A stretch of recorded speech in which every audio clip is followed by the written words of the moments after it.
Good morning, evening, or afternoon, everybody. It's Kaghoe coming at you with another video. So today I want to take the time to talk about what we need for SoD Phase 5. And what do I mean by that? Well, I mean there's the things that I want to see in Phase 5 that I think will be beneficial for the game. There's been a lot of progression with Season of Discovery, a lot of learning for us and the dev team, and how we've gone forward from some pretty awful phases like Phase 3 into Phase 4 that seems to be revitalizing the game. But before we get in the video, be sure to like, comment, and subscribe. Everything you guys do helps my channel grow, helps me get discovered, and helps me help as many people as possible, which is the entire point of my channel. So without further ado, let's get into the video. So the biggest thing that I think we need to see in Phase 5 is something new with Blackwing Lair.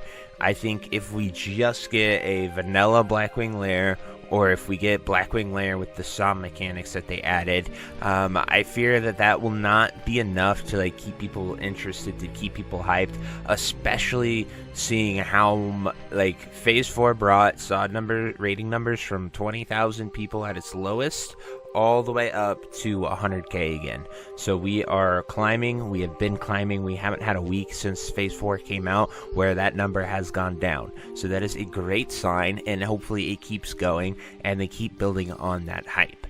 Now, that being said, the biggest thing that they did with Molten Core was adding heat levels and what that entailed. So me personally, I know heat levels are very divisive. Some people love them, some people hate them. And for me personally, I really enjoyed the heat level progression system. I run the SoD Saviors here on Crusader Strike and the entire guild, and we progressed through Heat 2. We did a few weeks of Heat 2, then we did Heat 3, and we got the tier gear that has FR on it. We used the resources as a guild to craft it, and we made a guild effort to get everybody to that 200, 226 fire res mark that you need. And so I thought it was a fun thing to do as a little project, to allocate all those resources, to plan all that stuff out, to take the steps as a guild to get our entire guild there to that point to do the raid. And we went into Heat 3 very prepared, very well, and we were able to kill every single boss on our first or second pull. The only one we wiped on was the Molten Core. It wasn't very clean, but we did get it done. And so that was, something that felt awesome to work towards it, to spend a month gearing, planning, prepping, and then go into it, instead of just completely making our characters absolutely binner and just getting pure hard FR gear just to do Heat 3 with absolutely terrible, abysmal DPS. I think that would not be fun, and I think that's where a lot of the conflict comes. Now, I will say the one downside about this, and I'm actually starting to encounter this today when we're going to be raiding Heat 3 later tonight, is that one, if you have to sub someone out, if you have a healer that can't make it, if you have anyone that can't be there for raid after doing all that effort and prep, it does kind of make an artificial gate and barrier of entry to the raid. It's very hard to find someone that is outside of the guild to come in and replace a character. I'm lucky enough that I have a lot of gamers in my guild that have ults and stuff, so I can pull someone from our second raid that raids Thursday, maybe swap them around if the guy who's missing here Tuesday can go Thursday. Just possible solutions like that, and then maybe bring someone's ult in who isn't on the raid team but they can do Heat 2. It really is very nice to see that, and that problem can occur, and if you're unable to handle it, it can be very, very detrimental to your guild and your raid team. So that is where, if they did an SR system, Shadow Res, it would be, kind of bad. But what I really loved is that they utilized a ton of the resources that were, normally you don't use Flare Core as a mage, right? I liked that they used unused reps and they used unused patterns, and they made those patterns so much more useful and something that you should strive for and go out and get, and it gave you something to do in Phase 4. We're 6 weeks in. I think this is the start of week 6 here, and I finally hit the point where I could just raid log and relax a little bit on 2 characters instead of having to, instead of being able to do that after 1 or 2 weeks that we saw in Phase 1, 2, 3.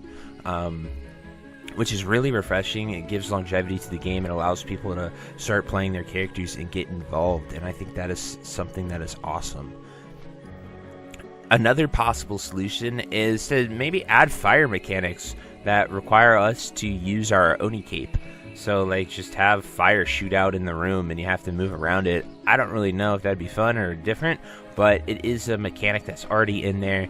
The breath that they do, like, you need to have that Oni cape, so that could be very useful for people, and it could be something that they could add. I don't know if that would be, like, the best thing to do. I'm not a game designer or a raid designer, but it's just something that I thought that, you know, you could get creative with if you wanted to avoid the SR system with heat.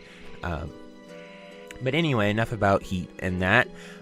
What I really think would be great is additional content. So something outside of just BWL focused, because BWL should be the raid. I doubt we're getting ZG or anything else in this phase. I think ZG should be phase 6. And so I would love to see new professions, or a new Ajara event, or I think they're going to be expanding the Blackrock Eruption event into Burning Steps, because right now it goes live in Burning Steps and there are some giant elementals that sort of patrol the area, but we don't really see too much with them. They don't really do anything.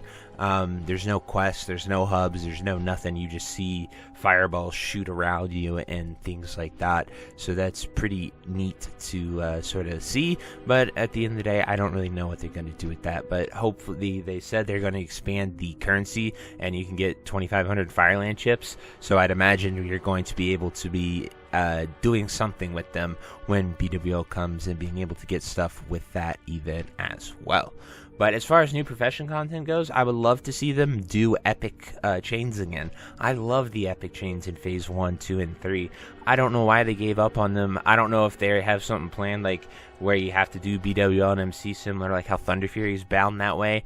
That'd be pretty cool to see, you know, having it expand into 2 raids. I would love that personally, but I'm also an enjoyer of those epic journeys that you get that big reward at the end. That's just me personally. I know some people don't like that, especially if they aren't really alt friendly, so they can be kind of tedious if you're doing it on multiple characters. And then an Ajara event. So I feel like Ajara is such a gold mine that they are sitting on. There is just nothing there other than a Zergos at in-game, and its quest hub is kind of meh. Like, there's a few quests for both factions, but nothing too crazy to go there for. It's not like at that in-game mark. Like, you have somewhere like Fellwood, where you see me flying here, that has a lot of reasons to go to. Get your Songflower buff. There's just so many other adventures that you have here in Fellwood, and it's such a great hub. And then we have Ajara, where it's just kind of like there's not much here. There's no reason to go here. There's nothing. So I think Ajara has a lot of potential for either a PvP event or something PvE with Timbermaw, or something PvE with the Naga there that are on the coast. But anyway, those are my thoughts. That's what I think we need to see for Phase 5 in order for it to be successful. And yeah, hopefully we see some of this stuff, and SoD continues being awesome and enjoyable. And, you know, at the end of the day, SoD is the precursor to Classic Plus. I truly believe that with all my heart. So everything we do here will matter in the end if we get that awesome Classic Plus experience. But anyway, guys, I truly hope you enjoyed this video. And until next time, I'll see you later. Have a great day. Bye-bye. Hey, you. Yes, you. Are you still there? Well, I appreciate you for taking the time to watch this entire video and making it to the end here. If you enjoyed this video, definitely check out the other videos about World of Warcraft listed in these playlists down below. And thank you again. Have a great day. Bye-bye.